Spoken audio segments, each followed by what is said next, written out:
এবার ভারতকে কড়া হুঁশিয়ারি দিয়ে তীব্র প্রতিবাদ জানালো অন্তর্বর্তীকালীন সরকার। আর ভারতকে যেন বুঝিয়ে দিল এটা হাসিনার বাংলাদেশ নয়, যে চাইলেই সীমান্তে গুলি করে বাংলাদেশিদের হত্যা করবে ভারত আর হাসিনার মতো মুখে আঙুল দিয়ে বসে থাকবে সরকার। গত 15 বছর সীমান্তে কোনো বাধা ছাড়াই পাখির মতো বাংলাদেশিদের গুলি করে মারত বিএসএফ, আর বিজিবির যেন কাজে ছিল পতাকা বৈঠক করে সেই লাশ ফিরিয়ে আনা। এর বেশি বা প্রতিবাদ করার কোনো সুযোগই ছিল না গত 1.5 যুগে। তবে এবার ফেলানির মতো আরেক কিশোরী স্বর্ণা দাস হত্যার প্রতিবাদ জানিয়েছে বাংলাদেশের পররাষ্ট্র মন্ত্রণালয়। ভারত সরকারের কাছে আনুষ্ঠানিক প্রতিবাদ জানিয়ে বৃহস্পতিবার ঢাকায় ভারতীয় হাইকমিশনে পাঠানো নোটে এই প্রতিবাদ জানানো হয়। প্রতিবাদ নোটে বাংলাদেশ সরকার এই ধরনের নির্মম কর্মকাণ্ডে তীব্র প্রতিবাদ ও নিন্দা জানিয়ে এই ঘটনায় গভীর উদ্বেগ প্রকাশ করেছে। এতে বাংলাদেশ সরকার মনে করিয়ে দিয়েছে যে সীমান্ত হত্যার এই ধরনের ঘটনা অনাকাঙ্ক্ষিত ও অযৌক্তিক। এই ধরনের পদক্ষেপ সীমান্ত কর্তৃপক্ষের জন্য যৌথ ভারত বাংলাদেশ নির্দেশিকা 1975-এর বিধান লঙ্ঘন করে। বাংলাদেশ সরকার ভারত সরকারকে এই ধরনের জঘন্য কাজের পুনরাবৃত্তি বন্ধ, সীমান্ত হত্যাকাণ্ডে তদন্ত পরিচালনা, দায়ী ব্যক্তিদের চিহ্নিত করে বিচারের আওতায় আনার আহ্বান জানিয়েছেন। এদিকে শেখ হাসিনাকে দেশে ফিরিয়ে সবার সামনে বিচারের কথা বললেন সরকার প্রধান ডক্টর ইউনূস। তিনি বলেন, শেখ হাসিনা সরকারের আমলে হওয়ার নৃশংসতার বিরুদ্ধে বাংলাদেশের জনগণের জন্য ন্যায় বিচার নিশ্চিত করতে অন্তর্বর্তী সরকার প্রতিশ্রুতিবদ্ধ এবং ন্যায় বিচারের জন্যই তাকে দেশে ফিরিয়ে আনা প্রয়োজন। তিনি জোর দিয়ে বলেন, হ্যাঁ, তাকে ফিরিয়ে আনতে হবে, তা না হলে বাংলাদেশের মানুষ শান্তিতে থাকবে না।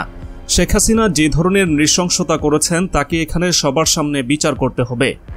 বাংলাদেশ ভারত সম্পর্কের ভবিষ্যৎ নিয়ে কথা বলার সময় ডক্টর ইউনূস ভারতের সাথে সুসম্পর্কের আকাঙ্ক্ষা প্রকাশ করেছেন। তবে তিনি জোর দিয়ে বলেন, নয়াদিল্লিকে এই মনোভাব ত্যাগ করতে হবে যে শুধুমাত্র শেখ হাসিনার নেতৃত্বই বাংলাদেশের স্থিতিশীলতা নিশ্চিত করে। দেশ ছেড়ে পালিয়ে যাওয়ার পর ভারতে বসে দেশ সম্পর্কে সাবেক প্রধানমন্ত্রী শেখ হাসিনার সাম্প্রতিক রাজনৈতিক বক্তব্য বিবৃতিকে অবন্ধুসুলভ আচরণ বলেও বর্ণনা করেছেন বাংলাদেশের অন্তর্বর্তী সরকারের প্রধান। বাংলাদেশে প্রত্যর্পণ না করা পর্যন্ত শেখ হাসিনাকে ভারতে চুপ থাকতে হবে বলেও জানিয়ে দিয়েছেন তিনি। ভারতীয় বার্তা সংস্থা পিটিআইকে দেওয়া এক সাক্ষাৎকারে ডক্টর ইউনূস এই মন্তব্য করেন। গতকাল বৃহস্পতিবার সাক্ষাৎকারটি প্রকাশ করেছে পিটিআই। বুধবার পিটিআইকে দেওয়া এক সাক্ষাৎকারে প্রফেসর ইউনূস আরও ইঙ্গিত দিয়েছেন, শেখ হাসিনাকে ফেরত পাঠানোর বিষয়ে বাংলাদেশ অনুরোধ না করা পর্যন্ত ভারত যদি তাকে নিজের দেশে রাখতে চায় তাহলে তাকে আরও মন্তব্য করা থেকে বিরত থাকতে হবে। সাক্ষাৎকারে শেখ হাসিনা ছাড়া সবাইকে ইসলামপন্থী হিসেবে তুলে ধরার জন্য তিনি ভারতের সমালোচনাও করেন। ডক্টর ইউনূস জোর দিয়ে বলেন, ভারতের সাথে শক্তিশালী সম্পর্ককে বাংলাদেশ সম্মান করে এবং এই কারণে নয়াদিল্লিকে অবশ্যই এমন ধারণার বাইরে যেতে হবে যেটাতে আওয়ামী লীগ ছাড়া অন্য সব রাজনৈতিক দলকে ইসলামপন্থী হিসেবে চিত্রিত করে এবং শেখ হাসিনা ছাড়া দেশ আফগানিস্তানে পরিণত হবে বলে মনে করা হয়।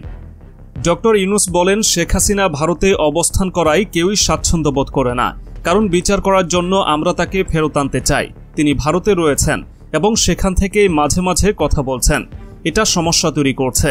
যদি তিনি চুপ থাকতেন তাহলে আমরা ভুলে যেতাম, মানুষও এটা ভুলে যেত। যদি তিনি নিজের জগতেই থাকতেন, কিন্তু তিনি ভারতে বসে কথা বলছেন এবং দিক নির্দেশনা দিচ্ছেন, কেউই এটা পছন্দ করছে না। ডক্টর মোহাম্মদ ইউনূস বলেন, বাংলাদেশের সঙ্গে সম্পর্ক এগিয়ে নেওয়ার উপায় হচ্ছে ভারতকে নিজেদের আখ্যান থেকে বেরিয়ে আসা।